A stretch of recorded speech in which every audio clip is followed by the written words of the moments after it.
हाँ जी। हमारा टॉपिक चल रहा था इकोलॉजी का, जीव और समस्या। इस चैप्टर में आज हम बात करेंगे अनुकूलन यानी एडेप्टेशन क्या होता है।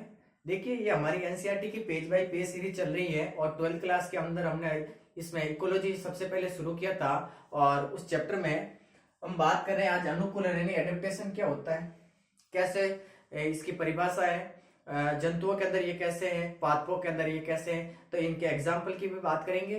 तो देखिए, इस क्लास को शुरू करते हैं जिसमें हमारा टॉपिक है एडेप्टेशन यानी अनुकूलन। तो आपको इसमें पहले 3 शब्द पता रखने हैं: आकारिकी, कार्यकी और व्यवहारिक लक्षण, जिससे जीव वृद्धि कर सके, जीवित रह सके और जनन करने योग्य बनाया जा सके, उसे हम अनुकूलन करते हैं। देखो, इसमें हम एनसीईआरटी की बात कर रहे हैं मेन, तो जो एनसीईआरटी के जो शब्द है उन्हीं के ऊपर चर्चा कर रहे हैं। अनुकूलन ऐसे आकारिकी की परिभाषा लिख रहा हूं मैं, ऐसे आकारिकी कोमा कार्य की व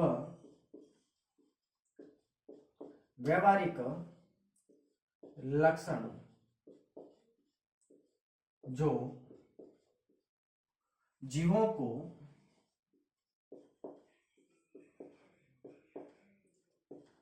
जीवित रहने, वृद्धि करने तथा प्रजनन करने योग्य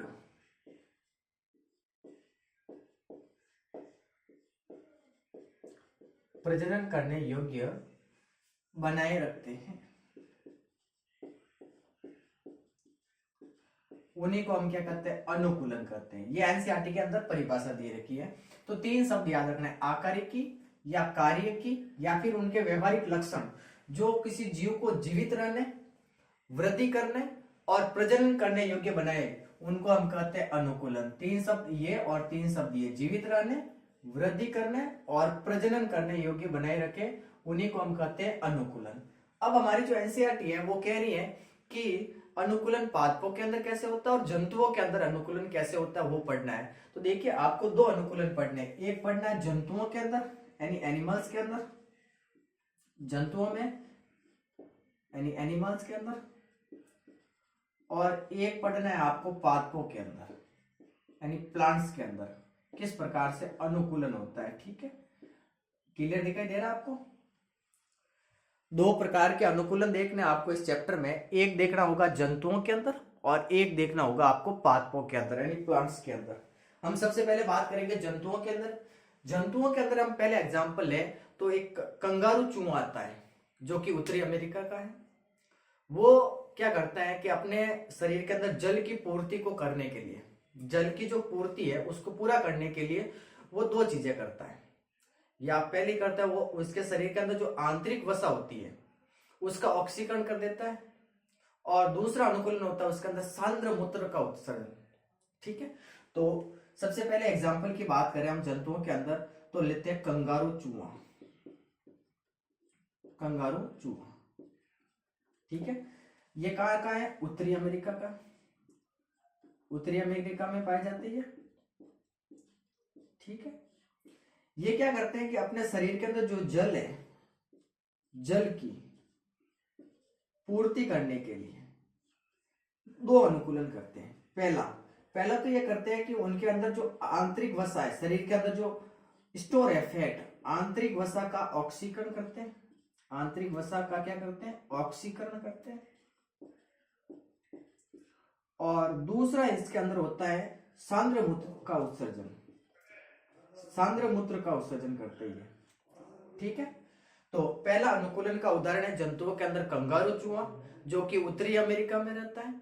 ये अपने शरीर के अंदर जो जल की पूर्ति है उसको पूरा करने के लिए 2 प्रकार से अनुकूलन करता है। पहला, आंतरिक वसा का ऑक्सीकरण कर देता है और साथ ही ये वसा यानी जो सांद्र मूत्र है उसका उत्सर्जन करता है। ठीक है, ये याद रखना है इसमें। फिर इसमें एक टॉपिक आता है एलन का नियम। कौन सा नियम आता है? एलन का नियम। अब ये एलन का नियम क्या कहता है, ध्यान से सुनना। एलन वैज्ञानिक का नाम है, इन्होंने एक सिद्धांत दिया था, एक नियम दिया था, उसकी बात कर रहे हैं। एलन कह रहा था कि जो ठंडी जलवायु है, उस ठंडी जलवायु में जो स्तनधारी रहते हैं उनके जो कान है और जो उनके पैर है, पाद, वो छोटे होते हैं। इससे क्या होता है कि उनका जो पृष्ठीय क्षेत्रफल है वो कम हो जाता है और उन जीवों के अंदर ऊष्मा की हानि यानी हीट लॉस कम होता है। इसे एलन का नियम कहते हैं। तो एलन ने एक बात बताई कि ठंडी जलवायु के अंदर जो स्तनधारी रहते हैं उनके अंदर कान और पाद छोटे होते हैं, जिसकी वजह से उनके शरीर का पृष्ठीय क्षेत्रफल कम हो जाता है और ऊष्मा हानि क्या होती है, कम होती है, हीट लॉस कम होता है। इसे एलन का नियम कहते हैं। तो एलन का नियम क्या कहता है आपके सामने कि जो ठंडी जलवायु है, ठंडी जलवायु में रहने वाले स्तनधारियों, ठंडी जलवायु के अंदर जो स्तनधारी रहते हैं में कान व पाद यानी पैर छोटे होते हैं,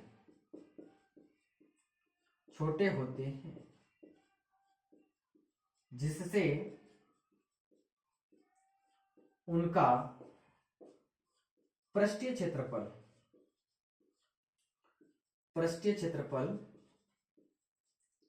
कम हो जाता है,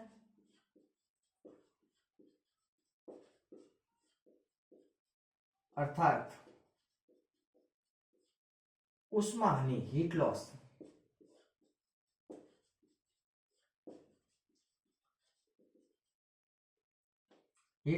ऊष्मा की हानि, हीट लॉस कम हो जाता है।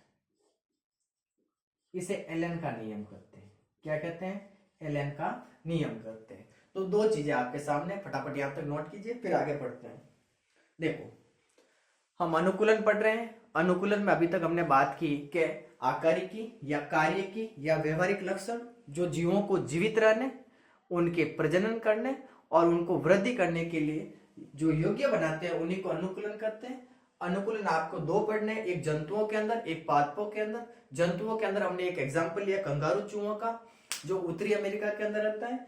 ये अपने शरीर के अंदर जल की पूर्ति को पूरा करने के लिए आंतरिक वसा का ऑक्सीकरण करता है और साथ ही सांद्र मूत्र का उत्सर्जन करता है। फिर हमने एक एलन का नियम पढ़ा। एलन का नियम क्या कहता है कि ठंडी जलवायु में जो रह रहे स्तनधारी है उनके कान और उनके जो पाद यानी पैर होते हैं वो छोटे होते हैं, जिससे उनका क्या होता है, शरीर का पृष्ठीय क्षेत्रफल कम हो जाता है और हीट लॉस यानी ऊष्मा की हानि कम हो जाती है। इसे एलन का नियम कहते हैं। ठीक है, अब दूसरा एग्जाम्पल लेते हैं हम कि जो जलीय स्तनधारी है, जो जल के अंदर रहते हैं, उनके अंदर किस प्रकार से अनुकूलन होता है। देखो, ये तीन अनुकूलन हम पढ़ेंगे जंतुओं के अंदर और तीन ही अनुकूलन पढ़ेंगे हम पादपों के अंदर, क्योंकि एनसीईआरटी ने तीन तीन एग्जाम्पल दे रखे हैं तो उन्हीं की बात कर रहे हैं हम। ठीक है, दूसरा एग्जाम्पल ले लेते हैं हम कि जो जलीय स्तनधारी है, जो जल के अंदर रह रहे हैं, उनके अंदर कौन कौन से अनुकूलन होते हैं। तो देखो, जो जलीय स्तनधारी है इनके अंदर क्या होता है कि जो त्वचा होती है, स्किन होती है, उस स्किन के नीचे एक मोटी वसा की परत होती है, फैट की एक लेयर होती है जो मोटी होती है, थिक होती है। वो वसा की जो परत होती है वो उष्मारोधी की तरह कार्य करती है, उष्मा को बाहर निकलने से रोकने का कार्य करती है। ठीक है, तो जलीय जंतुओं के अंदर यानी जलीय स्तनधारियों में क्या होता है कि जो त्वचा होती है, स्किन होती है, त्वचा, स्किन, उसके नीचे एक मोटी वसा की परत पाई जाती है। कौन सी परत पाई जाती है? मोटी वसा की परत, फैट की लेयर्स होती है, थिक। ठीक है, जिसकी वजह से क्या होगा कि इन जंतुओं के अंदर जो हीट लॉस है यानी उष्मा की हानि हो रही है वो कम हो जाती है, हीट लॉस कम हो जाता है। तो जलीय स्तनधारियों के अंदर इस प्रकार का अनुकूलन होता है। ठीक है, तीसरा एग्जाम्पल लेते हैं हम, जो उच्च तूंगता क्षेत्र है, उच्च तूंगता क्षेत्र है, इनके अंदर क्या होता है कि इनके अंदर ऑक्सीजन की कमी होती है। किसकी कमी होती है? ऑक्सीजन की कमी होती है। तो इन क्षेत्रों के अंदर एक बीमारी होती है, उसका नाम है तूंगता बीमारी। कौन सी बीमारी होती है? तूंगता बीमारी। ये हमारी एनसीईआरटी ने दिया हुआ है, तूंगता बीमारी होता है। ठीक है, उच्च तूंगता क्षेत्र के अंदर ऑक्सीजन की कमी होती है, मतलब पर्वत क्षेत्रों के अंदर की बात कर रहे हैं, तो वहां पर तूंगता बीमारी हो जाती है। और इस बीमारी के कौन कौन से लक्षण होते हैं? तो इस बीमारी के तीन लक्षण होते हैं। एक तो आपको थकान आने लग जाएगी, दूसरा आपका जी मचलाने लग जाता है, मितली आने लग जाती है। ठीक है, और तीसरा कि जो हृदय स्पंदन है, हार्ट बीट रेट है, वो बढ़ जाती है, हृदय स्पंदन की दर बढ़ जाती है, हृदय स्पंदन की दर वो बढ़ जाएगी।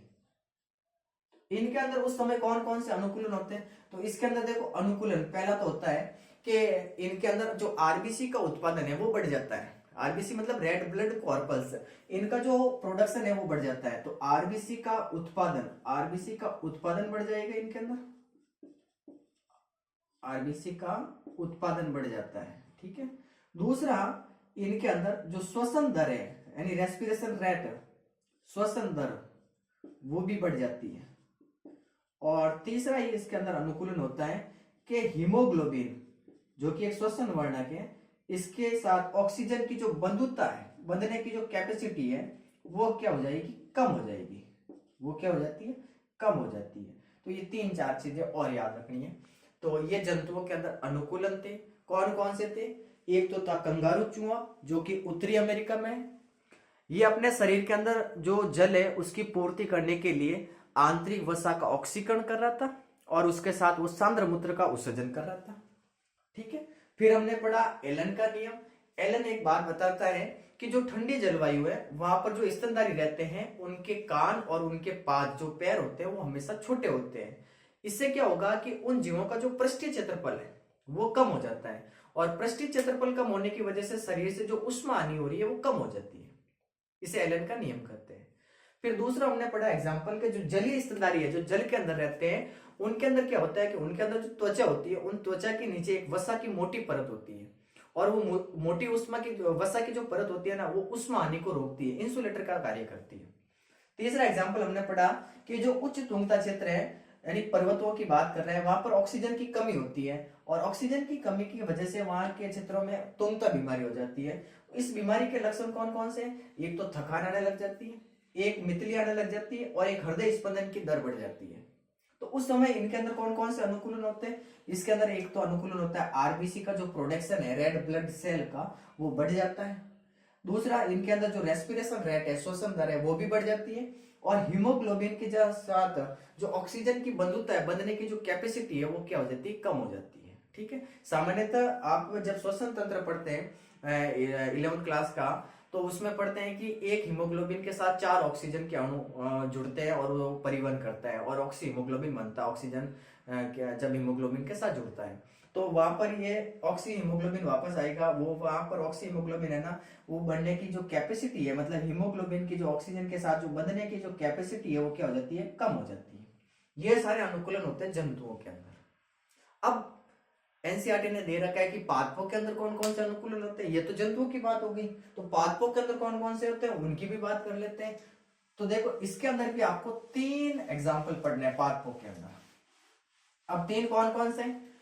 सबसे पहला इन्होंने दे रखा है कि जो मरुस्थलीय पादप होते हैं, मरुस्थल यानी डेजर्ट जो प्लांट्स होते हैं, मरुस्थल के अंदर जो रहते हैं, उनके अंदर क्या होता है कि जो पत्तियां होती हैं, उन पत्तियों के ऊपर क्यूटिकल की एक मोटी परत होती है और उसके अंदर जो रंध्र भी होते हैं, स्टोमेटा, वो अंदर की ओर धसे रहते हैं।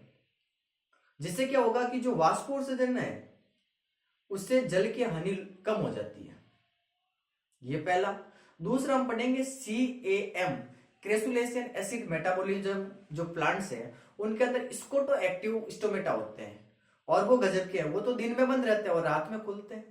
ये भी एक प्रकार का अनुकूलन है। और तीसरा हम पढ़ेंगे जो नागफनी है, उनके अंदर तो जो पत्तियां होती है वो कांटों में रूपांतरित हो जाती है और उनके अंदर जो फोटोसिंथेसिस का कार्य यानी प्रकाश संश्लेषण का जो कार्य है वो चपटा तना करता है, यानी उनके अंदर स्टेम है जो फोटोसिंथेसिस का कार्य करता है। ये 3 अनुकूलन आपको पादपों के अंदर पढ़ते हैं। तो हम पादपों के अंदर अनुकूलन की बात कर रहे हैं।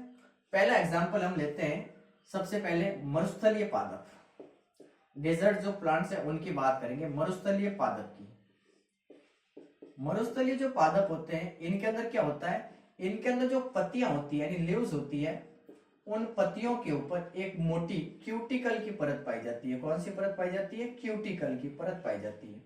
साथ ही इन पौधों के अंदर जो पत्तियां होती है, इन पत्तियों के अंदर जो रंध्र होते हैं, स्टोमेटा, रंध्र को इंग्लिश में क्या कहते हैं? स्टोमेटा। ये स्टोमेटा अंदर की ओर धसे रहते हैं, धसे रहते हैं। गर्त के अंदर, ठीक है। जिससे क्या होगा कि इनके अंदर जो वाष्पोत्सर्जन है, वाष्पोत्सर्जन की जो दर है वो कम हो जाएगी, और वाष्पोत्सर्जन कम होगा इसका मतलब जल की हानि भी कम हो जाएगी। जल की हानि यानी H2O यानी जल की हानि वो भी क्या हो जाएगी, कम हो जाएगी। तो मरुस्थलीय पादप इस प्रकार से अनुकूलन करते हैं। मरुस्थलीय पादप के अंदर जो पत्तियां होती है उन पत्तियों के ऊपर एक क्यूटिकल की परत होती है। ये क्यूटिकल की परत होती है, और इन पत्तियों के अंदर जो रंध्र होते हैं स्टोमेटा वो धसे हुए होते हैं गर्त के अंदर। इससे क्या होता है कि जो वाष्पोत्सर्जन है वो इसकी जो रेट है वो कम हो जाएगी, और जल की हानि भी क्या हो जाएगी, कम हो जाएगी। पहला अनुकूलन ये। दूसरा अनुकूलन इन्होंने कहा कि ये तो मरुस्थलीय पादपों की बात हो गई। इसके बाद हम बात करें तो दूसरा एग्जांपल इन्होंने बताया है कि जो CAM है, क्रेसुलेशन एसिड मेटाबॉलिज्म, जो कि आप 11th क्लास के अंदर पादपों के अंदर जो श्वसन चैप्टर आता है उसके अंदर पढ़ेंगे कि डार्क रिएक्शन होती है, उसके अंदर 3 चक्र चलते हैं, C3, C4 और CAM। वही बात करें हम कि जो CAM है, क्रेसुलेशन एसिड मेटाबॉलिज्म, CAM प्लांट्स होते हैं उनके अंदर स्कोटो एक्टिव स्टोमेटा होते हैं। ये स्टोमेटा क्या होते हैं, इनकी क्या विशेषता है, तो ये दिन में तो बंद रहते हैं, दिन में बंद रहते हैं, और रात में क्या होते हैं, खुलते हैं, रात में खुलते हैं। जबकि आप नॉर्मली यही पढ़ते हो कि रंध्र दिन के समय खुलते हैं और रात के समय बंद होते हैं। यहाँ पर सिस्टम उल्टा हो रहा है, यहाँ पर दिन में तो बंद है और रात में खुल रहे हैं। किसमें, CAM प्लांट्स में, ठीक है। ये जल अंदर जाता है, हाइड्रोजन आयन, वो आप पढ़ेंगे रंध्र के खुलने और बंद होने की क्रियाविधि में। तो याद रखना कि CAM जो प्लांट्स हैं इनके अंदर स्कोटो एक्टिव प्रकार के रंध्र पाए जाते हैं जो दिन में तो बंद रहते हैं और रात में खुलते हैं। तीसरा एग्जाम्पल इन्होंने दे रखा है नागफनी का। किसका दे रखा है, नागफनी का। नागफनी के अंदर क्या होता है कि इनके अंदर जो पत्तियां होती है, वास्तव में जो ये पत्तियां हैं, ये पत्तियां किसमें रूपांतरित हो जाती है, कांटों के अंदर। पत्तियां किसमें बदल जाती है, मॉडिफाइड हो जाती है कांटों के अंदर। और इन पादपों के अंदर जो फोटोसिंथेसिस है, प्रकाश संश्लेषण, किसके अंदर, नागफनी के अंदर फोटोसिंथेसिस, प्रकाश संश्लेषण, वो प्रकाश संश्लेषण का जो कार्य है वो कौन करने लग जाता है, चपटा तना। कौन करने लग जाता है, चपटा तना। तो ये बातें आपको अनुकूलन में याद रखनी है पादपों के अंदर, ठीक है। तो देखिए आज की क्लास के अंदर हमने अनुकूलन पढ़ा। अनुकूलन क्या होता है, तो 3 शब्द आए थे, आकारिकी, कार्यकी और व्यवहारिक लक्षण, जो जीवों को जीवित रहने, वृद्धि करने और इसके साथ प्रजनन करने योग्य बनाते हैं, उनको हम अनुकूलन करते हैं। हमारे अंदर जो NCERT की बात करें तो उसके अंदर 2 प्रकार के अनुकूलन दे रखे थे, एक जंतुओं के अंदर और एक पादपों के अंदर। सबसे पहले हमने जंतुओं की बात की, तो जंतुओं के अंदर 3 एग्जाम्पल थे। एक था कंगारू चूहा का, कंगारू चूहा जो कि उत्तरी अमेरिका में रहता है। इसके अंदर क्या होता है कि ये अपनी जल की पूर्ति को पूरा करने के लिए आंतरिक वसा का ऑक्सीकरण कर रहा था और उसके साथ सांद्र मूत्र का उत्सर्जन कर रहा था। फिर हमने पढ़ा इसी के अंदर एलन का नियम।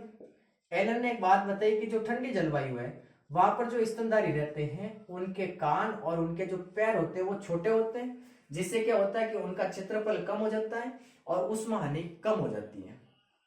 दूसरा एग्जाम्पल हमने पढ़ा कि जो जलीय स्तनधारी है, जल के अंदर रहते हैं, उनके अंदर क्या होता है कि उनके अंदर त्वचा के नीचे एक मोटी वसा की परत पाई जाती है जो उष्मारोधी की तरह कार्य करती है, यानी हीट लॉस को कम करती है। तीसरा हमने पढ़ा कि उच्च तुंगता क्षेत्र है, वहां पर ऑक्सीजन की कमी होती है। इस कमी की वजह से वहां पर एक बीमारी हो जाती है, उसको तुंगता बीमारी कहते हैं। और उस बीमारी के 3 लक्षण पढ़े हमने, थकान आना, मितली आना और हृदय स्पंदन यानी हार्ट बीट रेट में ग्रोथ हो जाना। और उस समय अनुकूलन कौन कौन से हो रहे थे, एक तो आरबीसी का उत्पादन बढ़ रहा था, एक श्वसन दर बढ़ रही थी और एक हीमोग्लोबिन के साथ जो ऑक्सीजन की बंधुता है वो कम हो रही थी। फिर हमने पादपों के अंदर अनुकूलन की बात की, तो इसके अंदर 3 एग्जाम्पल याद रखने, एक मरुस्थलीय पादप, इनके अंदर जो पत्तियां होती है इन पत्तियों के ऊपर एक क्यूटिकल की मोटी परत होती है, इसके साथ ही इनके अंदर जो रंध्र होते हैं वो धसे हुए होते हैं गर्त के अंदर। इससे क्या होगा, वाष्पोत्सर्जन कम होगा और वाष्पोत्सर्जन कम होगा तो जल की हानि भी क्या होगी, कम होगी। दूसरा अनुकूलन आता है CAM प्लांट्स, क्रेसुलेशन एसिड मेटाबॉलिज्म, जो प्लांट्स हैं इनके अंदर स्कोटो एक्टिव प्रकार के रंध्र पाए जाते हैं। ये रंध्र दिन में बंद रहते हैं और रात में खुलते हैं, इससे भी जल की हानि कम होती है। तीसरा एग्जाम्पल दे रखा है नागफनी का। इनके अंदर जो पत्तियां होती है वो पत्तियां मॉडिफाइड हो जाती है कांटों के अंदर, और इनके अंदर जो फोटोसिंथेसिस है, नागफनी के अंदर जो फोटोसिंथेसिस है, प्रकाश संश्लेषण का कार्य, वो चपटा तना करने लग जाता है। यह था हमारा टॉपिक अनुकूलन वाला। नेक्स्ट क्लास में हम पढ़ेंगे समष्टि, और उसके बाद हम आगे से आगे पढ़ते जाएंगे, जिसमें वृद्धि वक्र भी देखेंगे, 2 प्रकार के चरघातांकी और संभार वृद्धि वक्र। तो मिलते हैं नेक्स्ट क्लास में नए टॉपिक के साथ, तब तक के लिए बाय बाय, शुक्रिया।